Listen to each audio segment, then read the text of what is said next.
how do you put 2 hours of music of a composer that gave us so much? So it's a combination of his greatest hits, as well as some of the works that during his lifetime were not perhaps taken as seriously.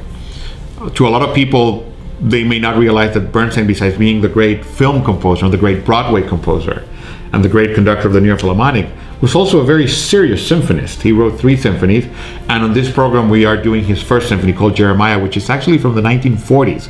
This is even before the New York Philharmonic. He still hadn't decided whether he wanted to go into composition, whether he wanted to go into conducting. So he wrote this piece kind of on the side to see what was going to happen. And it took a while for the piece to kind of, get some legs. It actually took for him to become famous as a conductor for his music to be, taken seriously. But even then, only he conducted his own pieces. So this program will include this first symphony, which is, as I said, from the days when there was a little bit of conflict of what he wanted to do with his life.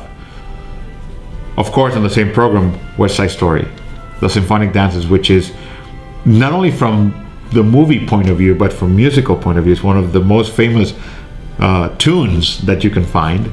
And also On the Waterfront, that great movie by Eli Kazan that Bernstein wrote the film for, was nominated for an Oscar and actually did not win it, which was a great source of frustration for Bernstein. Actually, he gave up Hollywood after that. He said he'd done it with that because he felt it was all political. But it gave us one of the great musical scores. And we're going to be playing a symphonic suite from On the Waterfront. And then something from Broadway, On the Town, which he also wrote. So this was a man that any project that he worked in, nowadays is part of the American psyche. And in this concert, we're going to get to see Bernstein, the playful, fun composer we all know, but also the serious musician that wanted to get some respect. And here we are, all around the world, 100 years of this incredible musician.